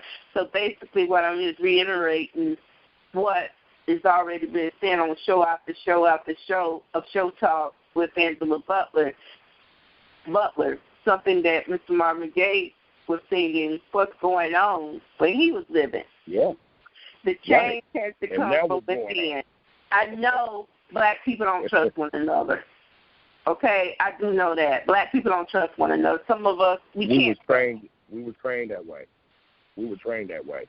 First, you got to understand linguistics. I understand slavery. I understand that we were trained that way. But black people do hurt other black people. Right. I mean, look, you got pit bulls. Pit bulls ain't naturally vicious. They're trained to be vicious. You know what I'm saying? They put in vicious conditions to where they have to be. Now, here's another scenario that I wanted to tell you about, like, say, Bill Cosby, right? He was a guy that was, he wanted us to get the language right, just like Martin Luther King. He wanted us to do away with the N-word. Let's stop using it. You know what I'm saying? But at the end of the day, they didn't call him Dr. Cosby. They called him the rapist, Bill Cosby the rapist, just like Tupac, the rapist. You see, they try to attach these things to our names to denote who we really are. Okay, well, a black woman who has the ancestry of being raped by a white man and bred like animals to produce more children, the black man shouldn't be raping her anyway. Yeah, and this is the thing. Or white man either, when a white man already did it. That's why we have so many different colors and shades. Well, we have to do the research. We can't just go by what they say. By doing the research, you'll find out that why 30 of those women was dismissed, and they was only allowed to say something because of this one woman was because all of them was found to be liars. One of the women who was on the 30 women was Autumn Jackson's mother. Autumn Jackson was the woman that was convicted of trying to extort him for $20 million to be his love child. You see what I'm saying? And they didn't tell you that when she was arrested and went to jail, she was arrested with 2 Russian people. His son was killed. It was a Russian woman that was out there when he was killed trying to change the flat tire on the car that self-inflates itself and changes its own tire. Come on, we got to start paying attention to what's going on. We can't be blind anymore. You're talking about Bill Cosby. I'm talking about Bill Cosby. I'm talking about Nipsey Hussle. I'm talking about Little Willie, Ronell Foster, Oscar Grant, Trayvon Martin. You saying you believe that Mr. Nipsey Hussle, like Tupac, because Tupac has some songs that people wouldn't approve of, but he also had a strong message. And like you said, it's trying to unite the gang members to put down, stop killing each other. Can I tell you why he did that? First of all, the Black Panther Party taught each one, right? But guess what? We can't teach one until we can first reach him to teach him, right? So it's supposed to be each one reach one, then teach one. So if I can't reach you, I can't teach you. So for me to reach you, I have to get to your level to teach you. So here it is. Everybody's on this drug music, on the pimping music and everything like that, and on the thug music. So Pac said, okay, well, let me create Thug Life so that I can get them on. Now they on. They listening to me. They listen to me. Now let me hit them with Dear Mama. Let me hit them with Brenda's Got a Baby. Let me hit them with Things Will Never Change. Let me hit them with Thug Mansion or Do Heaven Got a Ghetto. I can hit them with that now. And those have become to be their favorite songs. You know what I'm saying? That turned out to be their favorite song. I guess you tearing this up. So now Nipsey Hussle, he had came on and rode on the banner of he rode in on the banner of the same move, right? Mm-hmm. He was trying to align the gang members to protect our people, to protect the community. And so, and people don't understand with the CRIP organization, that CRIP was an acronym for Community Revolution in Progress. They was an offshoot of the Black Panther Party. Well, Monster Cody and Tupac, they knew what was going on because they grew up in the revolution. They grew up in the movement. You see what I'm saying? So they brought the movement to the hip hop culture, and people were starting to get on. Now imagine those 5 million people who bought his record. What if he had a signature sign up thing that they could send in because they're trying to start their own political party? He could have started his own political party and had a movement just like that, and they knew that he had the knowledge and the fortitude to do that. So what they did was they said, wow, he's getting too close. We got to do something. So what they did, they tried to get him on the rape charge. They set him up to get him on a rape charge, right? Well, we never knew what that woman looked like until she did her interview on Vlad TV. Once she did her interview on Vlad TV, we've seen all of the lies that she told. We've seen the interviews with Haitian Jack. Guess what, Haitian Jack? That was his girl. He sicked her on him. I never touched her. She admitted that, and he admitted that. Well, why is he being charged with rape? And if he said, well, he was in concert with some guys who did the rape. Okay. Well, why aren't any of them in trial? None of them went to trial for a rape. Only he did. So that right there tells you that he was being targeted for neutralization, just like in COINTELPRO, how they did all of the other leaders of the revolution. They threw the coke. They put that COINTELPRO in them, and what they did was they ruined their legacies and tarnished their movements. So again, Nipsey Hussle picked it up, and he was in the gang and brought his businesses back to the hood. He didn't get rich and move out the hood and go start a business in Beverly Hills. He didn't do that. He turned around and he ended up going to he turned around and he was going to the police station to bring more black officers, which you're talking about. But guess what happened? The day before he got to go there, that went down. That went down, and they killed him. You see what I'm saying? So what we're talking about right now is governmental premeditated murder. That's what Government-sanctioned premeditated murder. Okay. Government-sanctioned premeditated murder. Never some police officer cover up anywhere in America It is called government. And that's what governmental premeditated murder. Like, in the most famous case right now is the Mr. LeBron McDonald case there in Chicago, Illinois. The Chicago Tribune is talking about not enough black police officers, and they updated it on June 3rd, 2019, to talk about that now 4 more white police officers have been charged with a cover-up. There's 1 police officer in prison. I believe he got 15 years for killing in Chicago, Illinois. Now, there are 4 more officers that they've charged with this in the cover-up. So basically what I'm saying is, whether it's a big city or a small town or an entire nation, if there is a cover-up, if there is a cover-up by any police officer or officers in America, no matter how small the town, it is called legally a government cover-up. Yes, a conspiracy. That's conspiracy.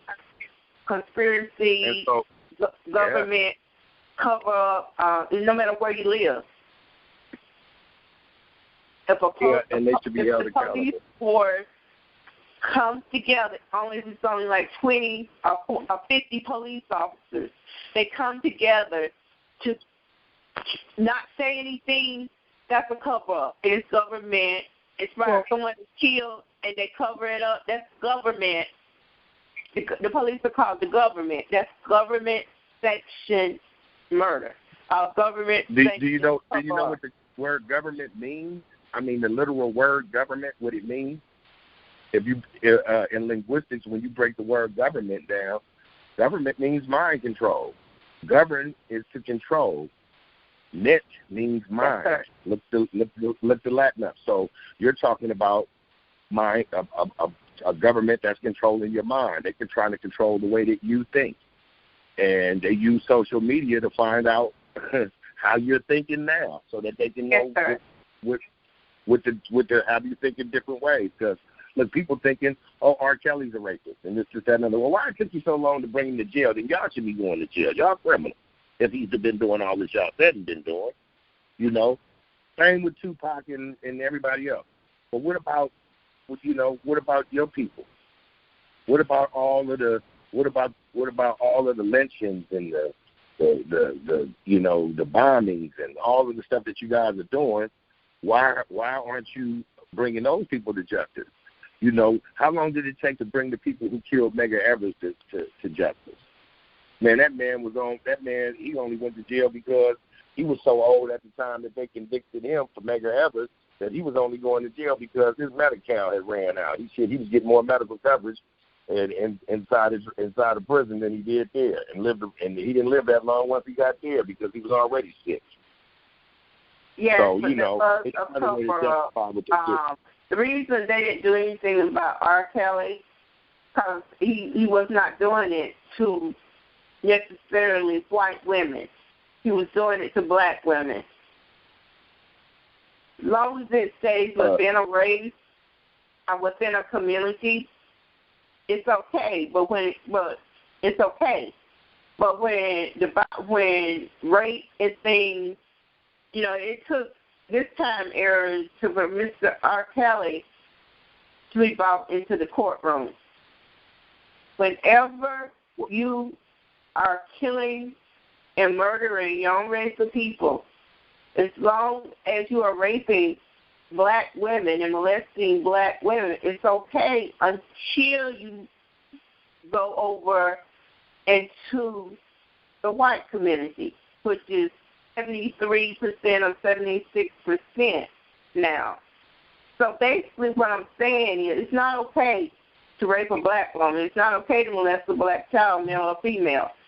But the system is only in this day and age when there are black prosecutors, black female prosecutors, and black male prosecutors and people like that, a news outlet that are saying this is wrong. You cannot continue to rape black women, to molest black women. And if it wasn't for the internet and things, none of this would come to light. Well, I got to look at it a different way. I look at it like this. Black women and men have been raped from the beginning, okay? And hurt people, right? That's been psychologically proven, and you know, you can look in Psychology 101, hurt people, okay? We haven't received any therapy for all of this, you know, injustice that we've been through thus far since we've been here in this country and since we've been let out of, literal chains, but our minds are still chained. So out of these literal chains, we've been let out without any education or any therapy on how to make it in society with these shortcomings that we have, that we've inherited from our ancestors. Because think about it, when we get of age, we're not handed down any generational wealth to start our own. So we're put in the position where we have to go beg the white man for a job. And we have to put a suit and a tie on. We have to talk proper, and we have to change. We have to change to be what they want us to be in order to make a living without doing anything criminal. So, and there's no outlets in the community where black people could say, hey, come on, let me save you. You don't have to go that route. You can come here and make a decent living and not criminalize yourself, do criminal acts. Well, that's not set in place for us. What Nipsey Hussle was trying to do with the marathon was to set that in place. He was actually doing the work. You understand? Dr. Sebi, who he was doing a documentary on, was actually doing the work in curing disease instead of treating a symptom of a disease. Okay, so, these are the people who are killed, like the guy who made the hydrogen engine where your car can run off of water. They killed him because we can't make money if you do this. We can't make the money. And it's you talking about Mr. Nipsey Hussle. This is your theory. This is your belief. That's a lot of people's theory about Mr. Nipsey Hussle and the doctor. I don't remember his name, but he was doing more. Dr. Sebi. His name was Dr. Sebi. He was a herbal healer. Yes, Dr. Sebi. He was creating actual cures and not just treating the symptoms. Yes, he's still alive though. Okay, so what I want to say to that is that spiritually that is exactly what we do today. Spiritually, we treat the symptom and we don't treat the disease. The disease is systemic racism. We're dealing with a black man like R. Kelly or a black man like Bill Cosby, being not right with a woman, right? But yes, if that would never come about if we were all in our place, none of that could happen. Not to say that it did happen, because I don't believe that he raped anybody. You know what I'm saying? Just being a black man and understanding what's going on, I don't believe that he raped anybody. I believe that these women were put in place because when you look at it, I looked at the women, and when you look at Bill Cosby, who is a prestigious person in the community, he has a lot of money. He has so much money that he can buy he can go buy any woman that he wants. Why would he steal something knowing the position and what he has to lose? He's not an idiot. He's an educated man. You know what I'm saying? And we don't take that. And just the same with Tupac. When they did the interview with the woman who was supposedly raped by Tupac, she was caught in so many lies just in the interview. I can imagine the lies that she was caught in the court. You know what I'm saying? And, people will do and we at the point to where it's so bad out here that people will do anything for $1. Even tell a lie on their brother or their sister. We got to look at that. Michael Jackson, he already said, they don't care about us. He knew what was going on. You know what I'm saying? And I've never heard Michael Jackson cuss, but he started saying cuss words in his records at the end because he knew what was really going on. I've been around all of these devils all of this time, and, You know, I've been professing peace and love in all of my music, and I believe that he was the angel Michael on earth, incarnate. You know what I'm saying? Because he had so much love in his heart for the people, not just black people, but all people and all children, because he wanted to save, save these children from growing up like how he did, like most of us. You know what I'm saying? You know, if you was in an abusive household and you was abused, you didn't want to grow up and abuse your children. That's why I didn't get that. Like, he was abused, so he grew up and abused his children. No, I didn't like it, so I didn't want to do that to my children. You see what I'm saying? So, again, you know, we got to start looking at the clear-cut things that are in front of our face and start curing and start working on the cure instead of trying to treat a symptom. And you know, drugs in the community, that's a symptom. You know, women being molested and men being molested and raped and all of that in the community, because it's not just women. There's a lot of black boys being raped and molested in churches and, you know, at their schools by their babysitters, by family members. You know what I'm saying? Because it's a sickness, and we're only treating the symptom. We're going to lock him up. That's not going to stop people from being molested, because the one that was molested is going to go molest now. Right? So, yes, again, we have to start start coming with the cure and not the symptom. The cure is to cure systemic racism. Okay, this is the penalty for when you do this. This is what happens, whether you're black, white, Chinese, or whether you're a Martian from Mars. Okay, this is what will happen. But there's not a clear cut, because you know they want to put us on put sentencing guidelines on us to where there's a guideline, you're going to get this no matter what, and nobody has no say over to lessen your time or to give you more time. This is what it is. Okay. Well, yes, sir. with the white man, the judge has discretion to say, you know what, you killed somebody, but you know, we're going to give you 5 years and suspend that sentence and give you 3 months probation. This man never goes to jail, and he's only on probation for 3 months, and all his rights are restored. He can vote. He can go buy a gun. You get a felony when you're 13 for a burglary or for stealing something out of a store, and you catch a felony, okay? And by the time you're 18, you can't register. You're on probation. You can't register to vote, and you can never own a weapon. No matter if you ain't been in trouble in 20 years, you can never own a weapon again. You can't protect yourself. So this system is against black people, and we got to know that, and we got to start looking at that and start going back into amending things that are unequal in the Constitution.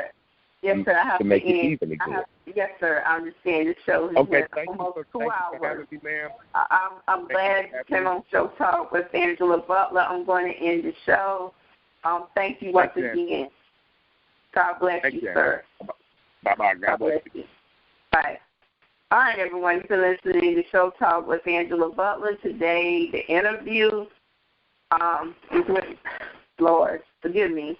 I've been talking so long. I've been talking for 2 hours about something that matters to me, the murders of black people. The gentleman said that I kind of had myself senses up here, you know. I don't believe that. I don't believe my show is big enough for them to come after me like that. It's all my family, which they've already did that anyway. But I just want to thank all of you for listening to Show Talk with Angela Butler. This is about Mr. Willie Coy. That was the main topic, about Mr. Willie McCoy. He was an aspiring rapper, or was a rapper, and he was murdered. I just wanted everyone to know that the police officer had killed someone, a 33-year-old black man, before he killed Mr. Willie McCoy, and they kept him on as a police officer. The interview was with his older cousin, Mr. David B. Harrison, as you will find, has had a lot to say. I think that'll be an informative interview once you all hear this interview, and that you'll be blessed.